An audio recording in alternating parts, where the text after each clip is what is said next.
Hello, everybody. My name is Dustin Browder. I am the lead designer on a little game called Starcraft 2.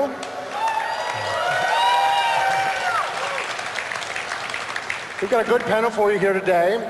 It's going to be a little bit about mission design and how we do our mission design at Blizzard Entertainment. We're going to take you through our design process, talk about some of our design philosophies, show you some of the tools we use to create our missions, at the same time realize that all of these tools are going to be released to you, the community, and we'll give you a little bit of an example at the end, a little bit of a teaser at the kinds of games you guys might be creating in the years to come, the kinds of games we'll all be playing on Battle.net in the years to come in StarCraft 2.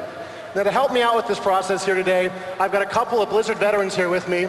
I've got Michael Heiberg, a 12-year veteran of Blizzard Entertainment. Michael has worked on Starcraft, Starcraft Brood War, Warcraft 3, Warcraft 3 Frozen Throne, and World of Warcraft.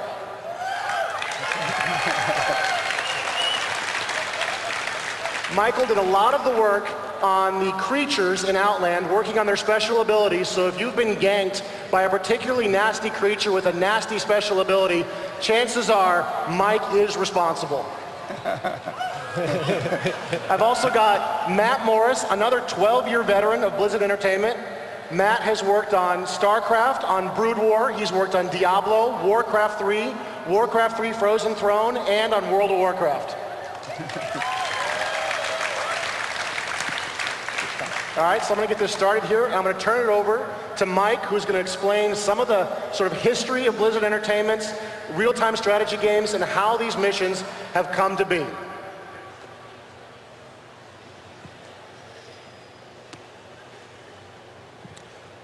Right, so in the original StarCraft, we had this awesome story we wanted to tell. It had interesting characters, it had plot twists, but to really tell the story properly, we felt like we had to improve our storytelling techniques. So, for example, one of the things we introduced was the briefing room, where instead of having a narrator reading a story to you, you could have the actual characters popping up and talking to you, talking to each other, and interacting. It really breathed a lot of life into the story scenes. We also very much wanted to more closely tie the story to the gameplay of the missions themselves. We wanted to make you feel like you weren't just out there killing everything you came across. You were doing things, different things, for a reason. You know, you had some purpose for doing the stuff that you're doing. So this led to varying mission goals. We had holdouts, we had timed missions. Sometimes you had limited forces, and sometimes you were even allied with other races to work together and ended up playing multiple races at the same time. An example of this is a mission that a lot of people will remember from the Terran campaign. It's called Desperate Alliance. And basically you're stuck on this planet.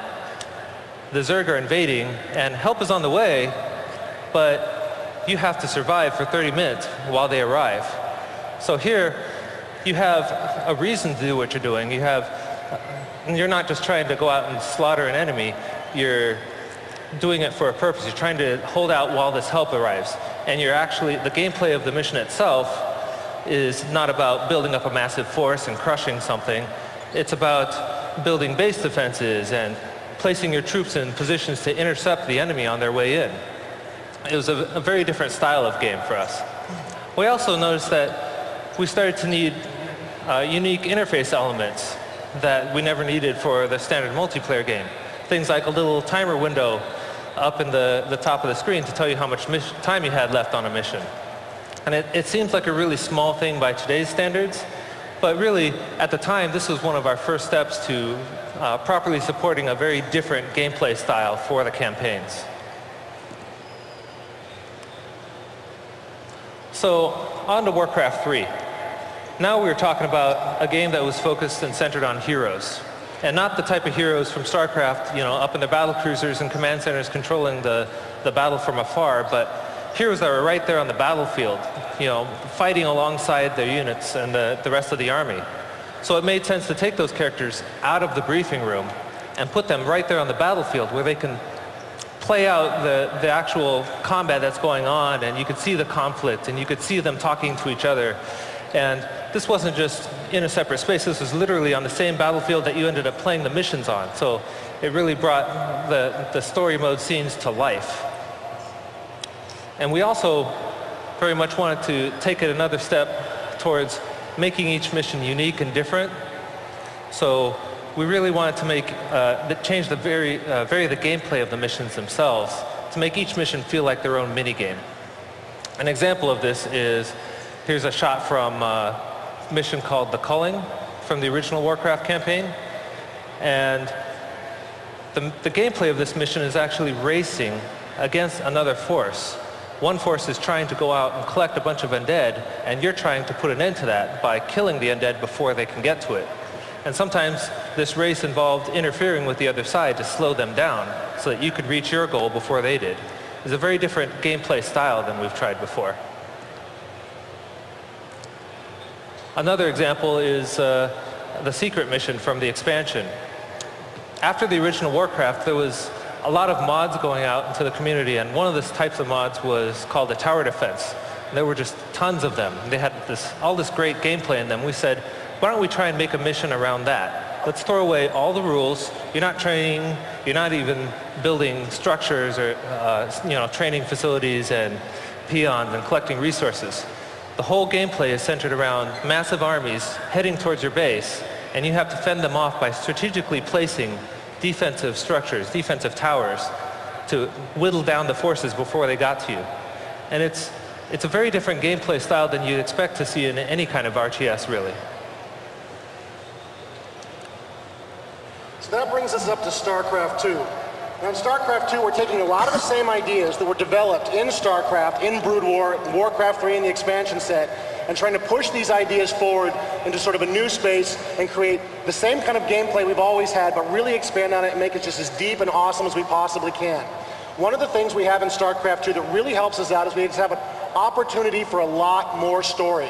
Between our story mode spaces and all of the additional cutscenes that we can create using our engine to create a lot of in-game cutscenes, we can just see a lot more of the story than we ever could in any of our previous games. We're also trying to get you closer and deeper into these characters. In the original Starcraft, of course, you just had the briefing screens, which just gave you sort of the heads of these characters. And in Warcraft 3, as Mike was saying, we're now closer down to the battlefield. We can see these characters moving around on the battlefield. We can see them, running away, coming to help each other. We can sometimes see them fighting as well. But they're still sort of a character on a battlefield using a real-time strategy engine. You can't see their facial reactions very well. They don't really have a wide range of emotions they can really give off. Now in StarCraft 2, with our new story mode experience, we can get you a lot closer to these characters. You can see sort of the anguish that Jim Raynor faces when he has to decide, does he want to destroy an infested colony, or does he want to try to save these doomed people? We've also got a lot more choices, and this is sort of one of the core values of Blizzard RTS games that has developed over the many, many years they've been under construction. In the original StarCraft, you had some very basic choices. How you wanted to complete a mission was up to you. And in many cases, each mission had multiple ways to beat the mission. But there wasn't a lot of choice in how you got to that mission. You had to play one mission followed by the next mission. In Warcraft 3, there were a lot of side quests that you could choose which quest you wanted to complete. In addition, you could choose, which equipment you wanted for your character, which sort of upgrades you wanted your hero to take into the next battle. When StarCraft 2, you can choose which mission you want to go on. You can choose the types of technologies you want to get. You can choose which subplots you want to follow. You can choose which research you want to complete. So just a lot more choices for the player, further enhancing the same kinds of basic sort of core gameplay values that this studio has had since the original StarCraft. And we're also continuing the same kind of gameplay philosophy and design from StarCraft, and has really developed to a razor edge in Warcraft 3 by trying to make sure that each mission is its very own unique minigame with its own special challenges that really force you to think creatively and stretch your abilities as a commander to deal with each new threat.